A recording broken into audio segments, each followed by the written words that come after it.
Hi, welcome to PAX Unplugged. I'm Chalora, the disheveled Where's Alibaba? I'm just kidding.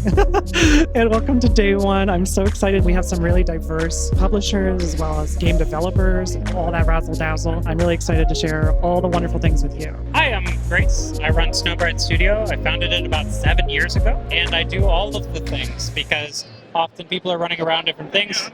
So I'm writing things, and I'm hiring people, and I'm taping carpets down, and all of the things that comes with being an owner. But we're a cozy game company, and we love what we do. I wear a lot of hats. I have like at least 20 of these. Yeah. So different pins on them. You don't have to wear them all at the same time. No, that would be silly. Yeah.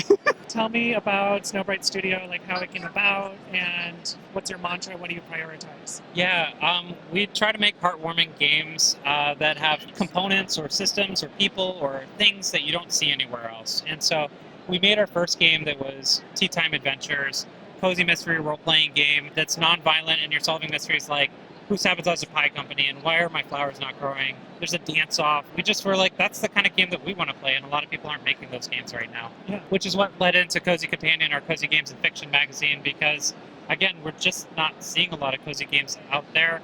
Well, we see a lot of cozy games out there, but not the way to get them to people. So we wanted to uplift other folks. Yeah. Is the Cozy Companion kind of like a quick kind of like module you can play in a magazine form? It used to be. It started out as a way for us to publish new RPGs, but now it's actually all about other people's cozy games. And so okay. You have cozy board games, cozy video games, game reviews, recipes, crafts, interviews, all kinds of stuff like that, just for the field. You can like platform people if you wanted to platform them and like share things that you find exciting or that is not getting enough hype, for example. Absolutely, yeah. So we do that, and then also just because we see so many cozy gamers here, and they show up, and they're like, I'm the cozy gamer of the group, and no one else in my group is. And so we wanted to give them something to do. So they have a magazine to flip through. Every issue actually comes with a cozy video game sent to them as well.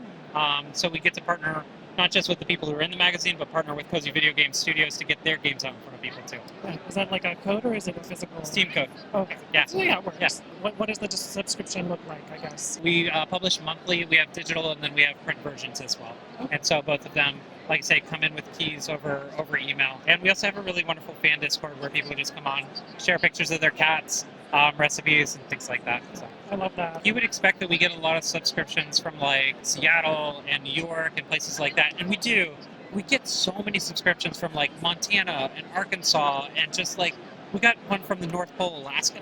Just like people are like, this is my tribe and I can't be with them. Yeah. Can I have something? I want to be part of it. Yeah. All the covers here you see are guest artists, so we do interviews with the artists themselves, and again uplift their social media and all the things like that. It's a way to get more people aware of other things. Just platforms on platforms on platforms. Well, you know the game. Yeah. Yeah, it's solidarity. You got to help each other out. I'm very much against AI art, so like I was like, who's the artist? Who are the artists? I have to know. Yeah. We have a no AI policy, so we don't use a drop AI in anything, both for the fiction writers that we have and the artists and everything else. We have ample credits and interviews, and we just want to really get people to know, because there's so much distrust.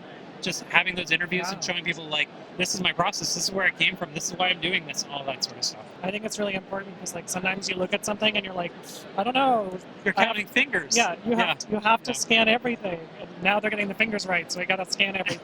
I also have played, or I've looked at Ink, for example, as well. Yeah, I read that. I forget sometimes. Yeah.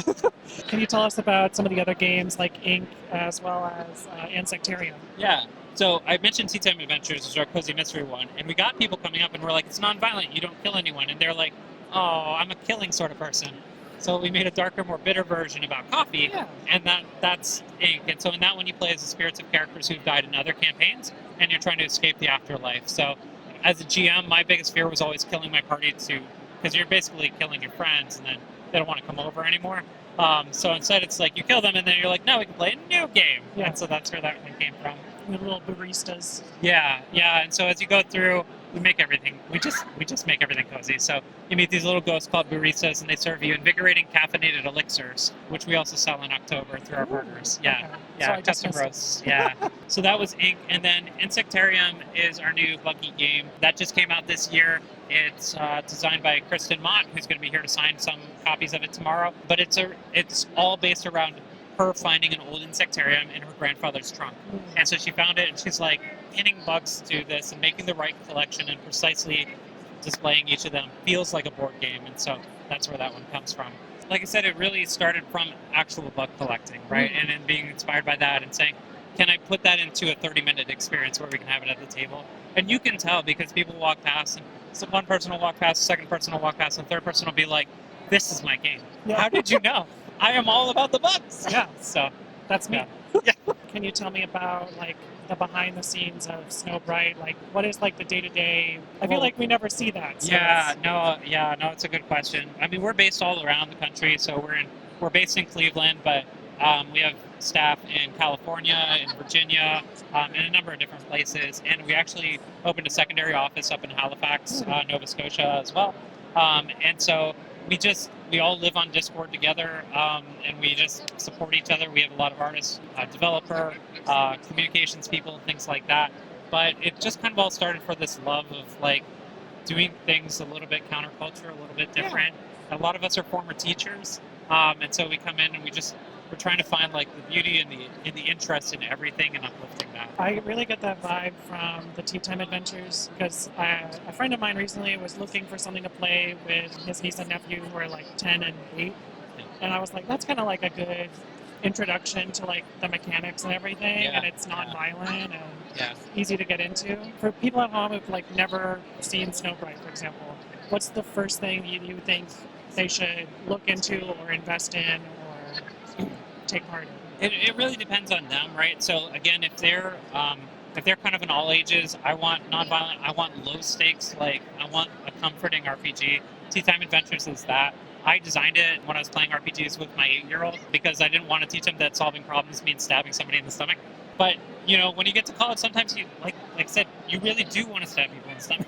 So Yeah. And so that's why we made the darker one. We actually just came out with a new RPG this week called Time Tales, which is about time traveling cats from the 1980s who are going back in history to try and fix it, but they end up making everything worse because they're cats. Because they're cats. Yeah, so that's been a really great one too, and it's allowed us to flex our teacher muscle by like we embed so much real history in it. You get to go and meet all these historical figures, and maybe you have somebody from history you don't really like, and you can go and you can mess with them a little bit, things Yeah. like that. So There was another tabletop game that was based in the 80s. I kind of wished that there was like a little introductory vibe paragraph that you can read that describes like there are no phones. Well, there's Yeah, phones, yeah, but like yeah. there's no cell phones.